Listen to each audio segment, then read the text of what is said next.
بسم الله الرحمن الرحيم. الحمد لله الذي أنزل على عبده الكتاب ولم يجعل له عوجا قيما لينذر بأسا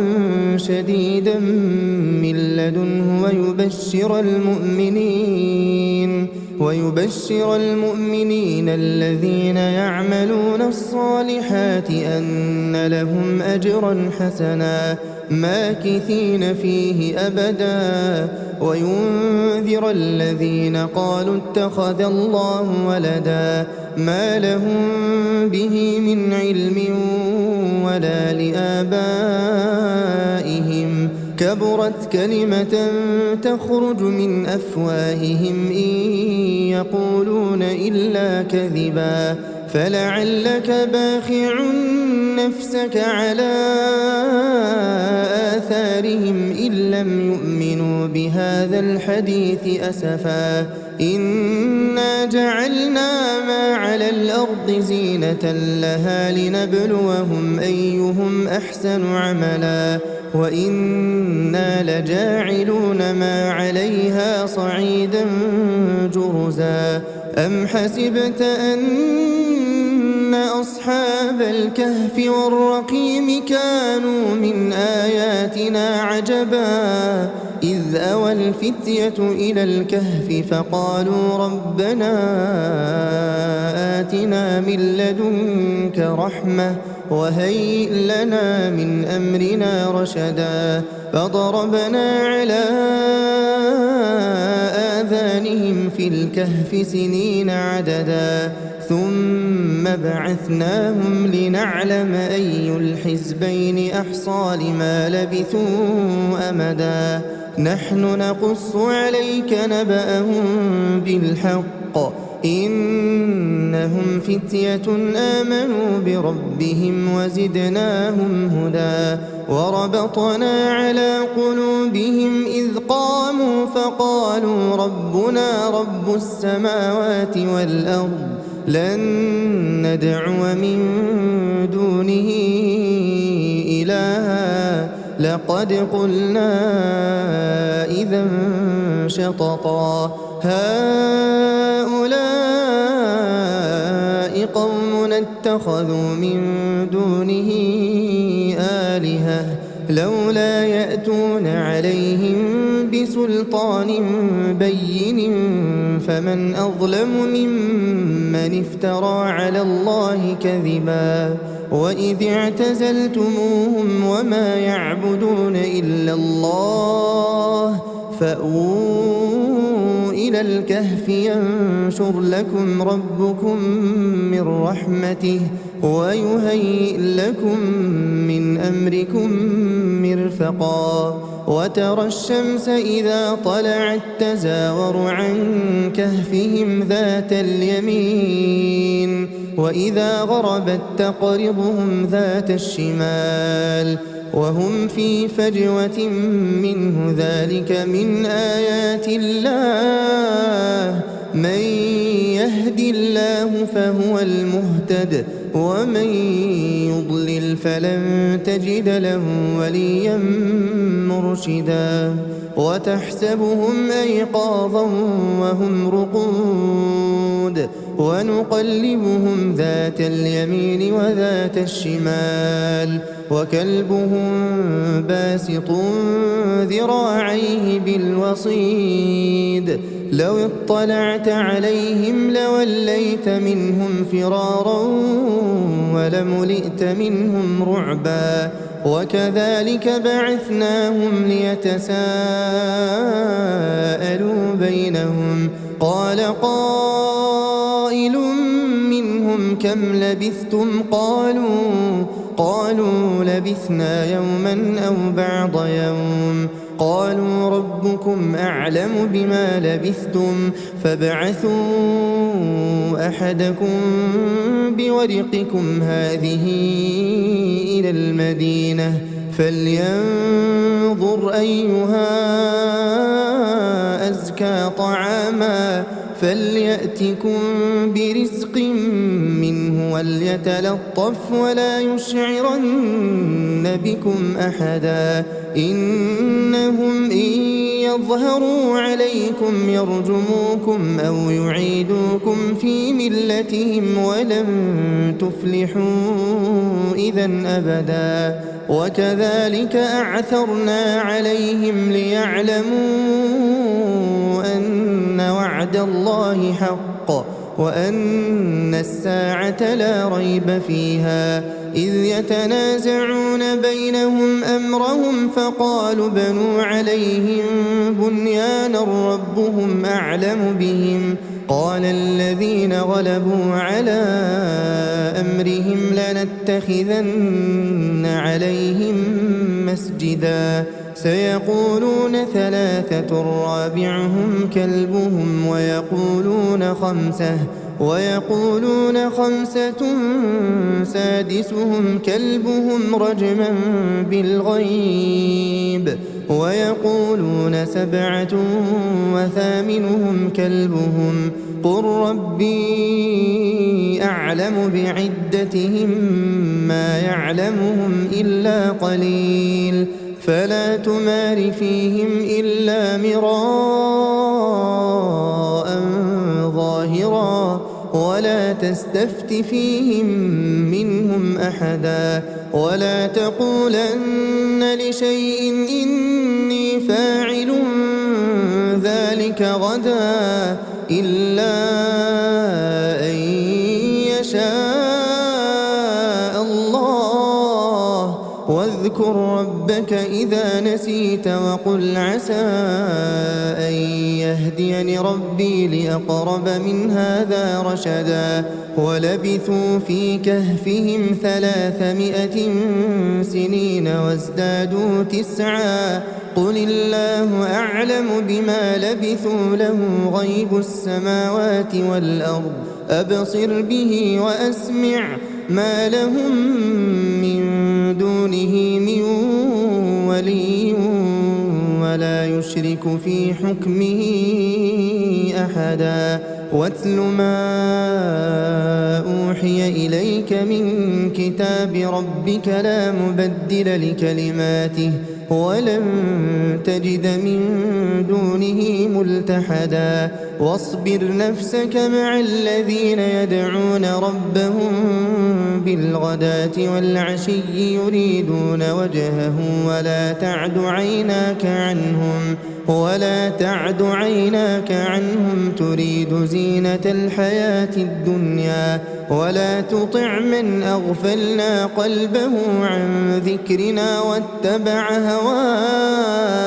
واتبع هواه وكان أمره فرطا وقل الحق من ربكم فمن شاء فليؤمن ومن شاء فليكفر إنا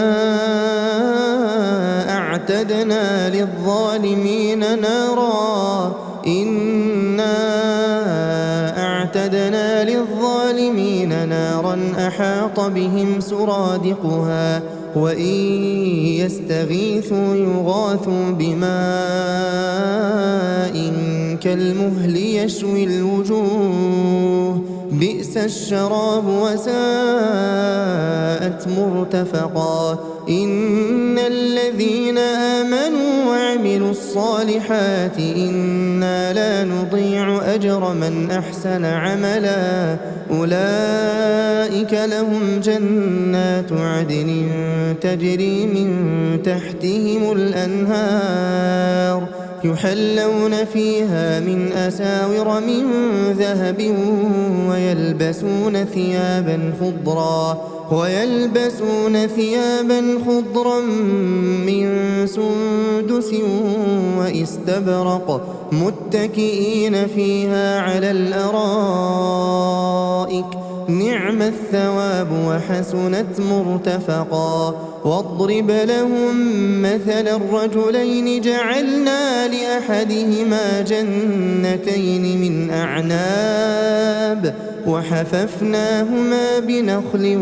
وجعلنا بينهما زرعا كلتا الجنتين آتت أكلها ولم تظلم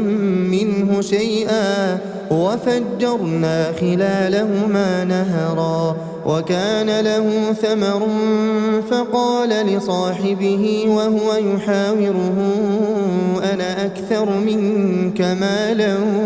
وأعز نفرا ودخل جنته وهو ظالم لنفسه قال ما أظن أن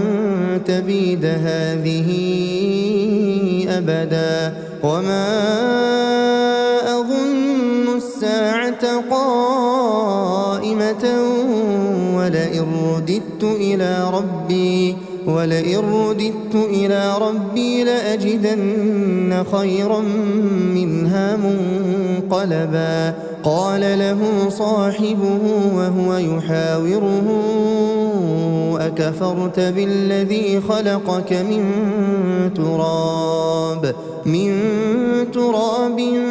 ثم من نطفة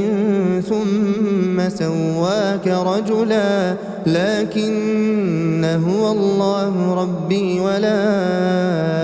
أشرك بربي أحدا ولولا إذ دخلت جنتك قلت ما شاء الله لا قوة إلا بالله إن ترني أنا أقل منك مالا وولدا فعسى ربي أن يؤتيني خيرا من جنتك ويرسل عليها حسبانا من السماء فتصبح صعيدا زلقا أو يصبح ماؤها غورا فلن تستطيع له طلبا وأحيط بثمره فأصبح يقلب كفيه على ما أنفق فيها وهي خاوية على عروشها ويقول يا ليتني لم أشرك بربي أحدا ولم تكن له فئة ينصرونه من دون الله وما كان منتصرا هنالك الولاية لله الحق هو خير ثوابا وخير عقبا واضرب لهم مثل الحياة الدنيا كماء إن أنزلناه من السماء فاختلط به نبات الأرض فأصبح هشيما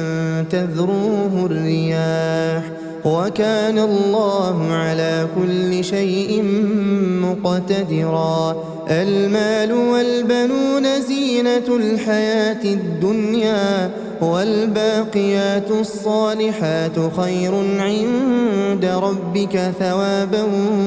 وخير أملا ويوم نسير الجبال وترى الأرض بارزة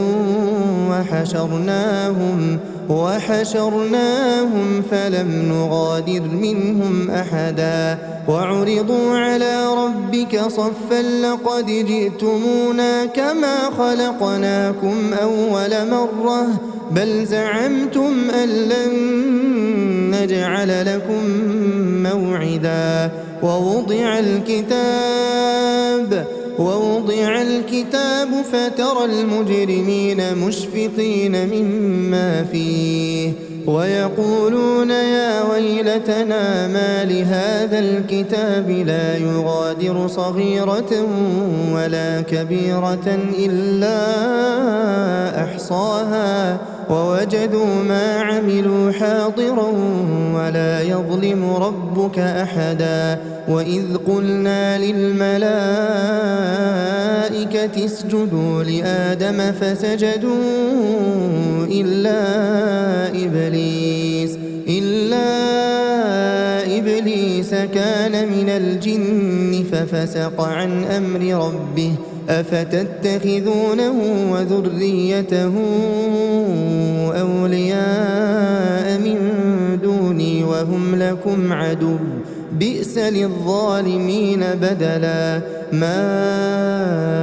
أشهدتهم خلق السماوات والأرض ولا خلق أنفسهم وما كنت متخذ المضلين عضدا ويوم يقول نادوا شركائي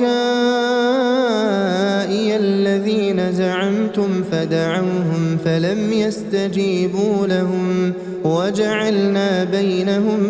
موبقا ورأى المجرمون النار فظنوا أنهم مواقعوها ولم يجدوا عنها مصرفا ولقد صرفنا في هذا القرآن للناس من كل مثل وكان الإنسان أكثر شيء جدلا وما منع الناس أن يؤمنوا إذ جاءهم الهدى ويستغفروا ربهم إلا أن تأتيهم سنة الأولين أو يأتيهم العذاب قبلا وما نرسل المرسلين إلا مبشرين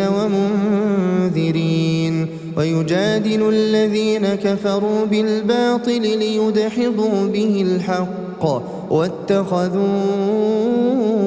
آياتي وما أنذروا هزوا ومن أظلم ممن ذكر بآيات ربه فأعرض عنها ونسي ما قدمت يداه إنا جعلنا على قلوبهم أكنة أن يفقهوه وفي آذانهم وقرا وإن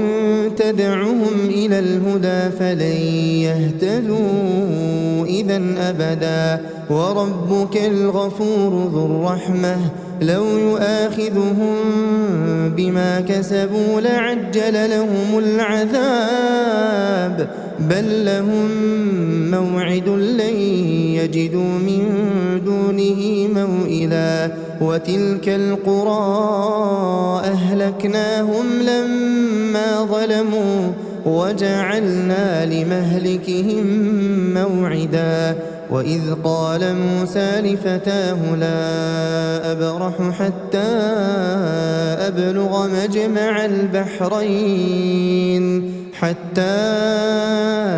أبلغ مجمع البحرين أو أمضي حقبا فلما بلغا مجمع بينهما نسيا حوتهما فاتخذ سبيله في البحر سربا فلما جاوزا قال لفتاه آتنا غداءنا لقد لقينا من سفرنا هذا نصبا قال أرأيت إذ أوينا إلى الصخرة فإني نسيت الحوت وما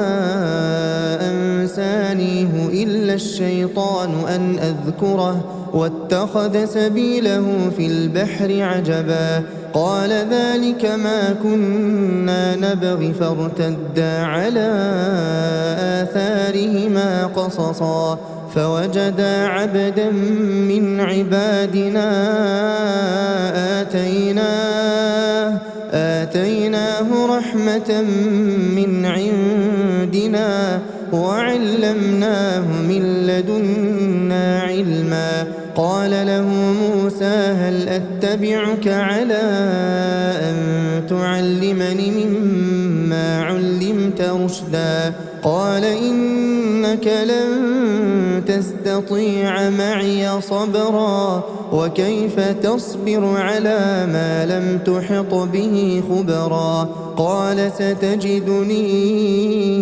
إن شاء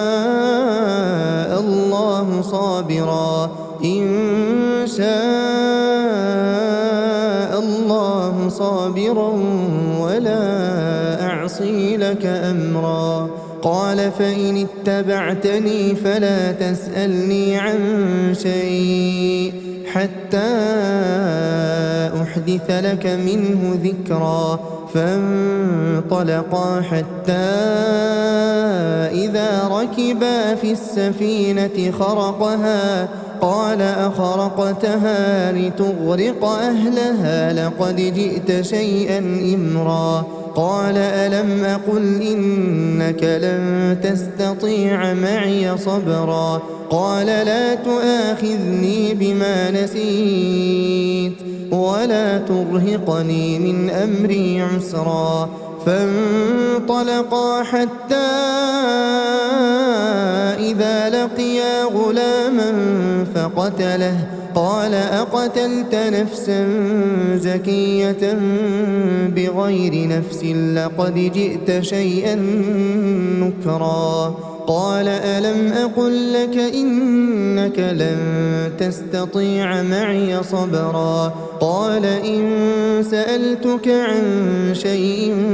بعدها فلا تصاحبني قد بلغت من لدني عذرا. فانطلقا حتى إذا أتيا أهل قرية استطعما أهلها فأبوا أن يضيفوهما فوجدا فيها جدارا يريد أن ينقض فأقامه. قال لو شئت لاتخذت عليه أجرا. قال هذا فراق بيني وبينك سأنبئك بتأويل ما لم تستطع عليه صبرا. أما السفينة فكانت لمساكين يعملون في البحر فأردت أن أعيبها وكان وراءهم ملك يأخذ كل سفينة غصبا. وأما الغلام فكان أبواه مؤمنين فخشينا أن يرهقهما طغيانا وكفرا. فأردنا أن يبدلهما ربهما خيرا منه زكاة وأقرب رحما. وأما الجدار فكان لغلامين يتيمين في المدينة وكان تحته كنز لهما وكان أبوهما صالحا. فأراد ربك أن يبلغا أشدهما ويستخرجا كنزهما رحمة من ربك وما فعلته عن أمري ذلك تأويل ما لم تسطع عليه صبرا. ويسألونك عن ذي القرنين قل سأتلو عليكم منه ذكرا. إنا مكنا له في الأرض وآتيناه من كل شيء سببا. فأتبع سببا حتى إذا بلغ مغرب الشمس وجدها تغرب في عين حمئة ووجد عندها قوما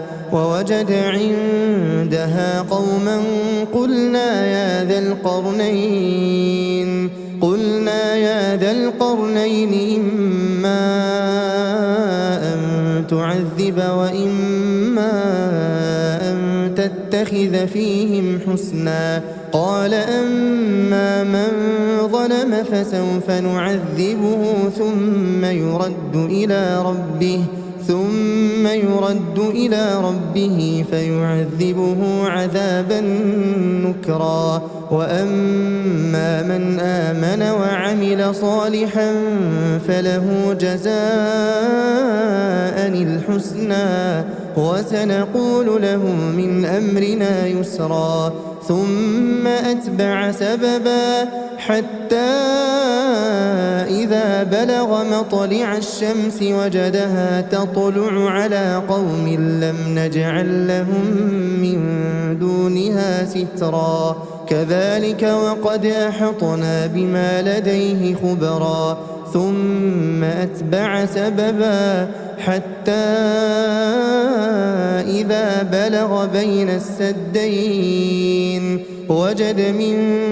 دونهما قوما لا يكادون يفقهون قولا قالوا يا ذا القرنين إن يأجوج ومأجوج مفسدون في الأرض فهل نجعل لك خرجا على أن تجعل بيننا وبينهم سدا قال ما مكني فيه ربي خير فأعينوني بقوة أجعل بينكم وبينهم ردما آتوني زبر الحديد حتى إذا ساوى بين الصدفين قال انفخوا حتى إذا جعله نارا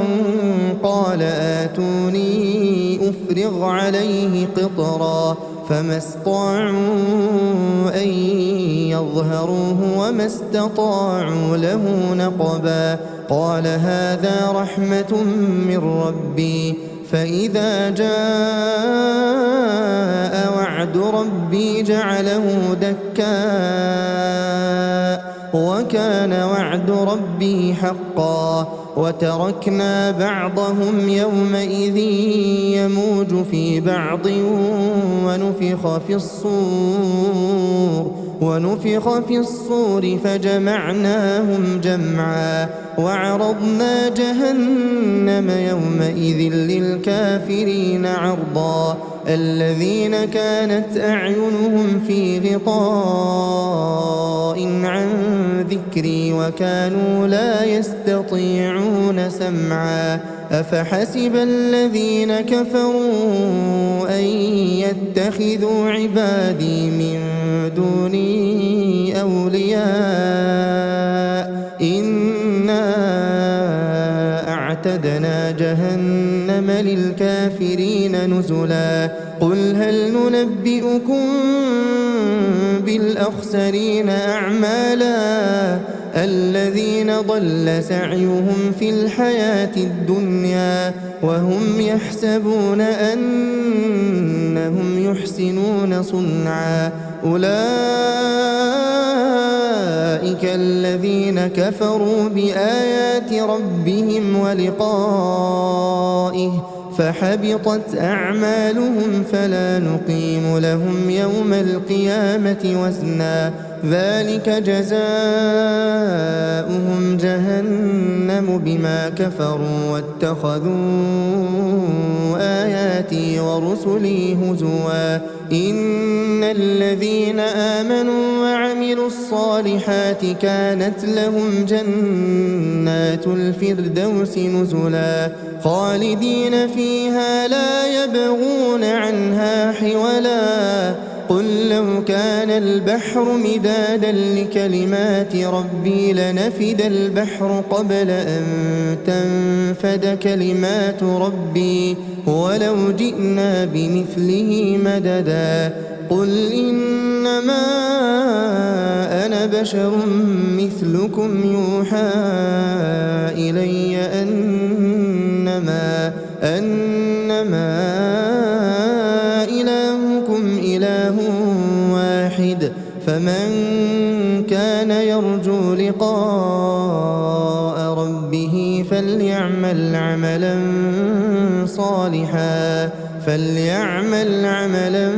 صالحا ولا يشرك بعبادة ربه أحدا.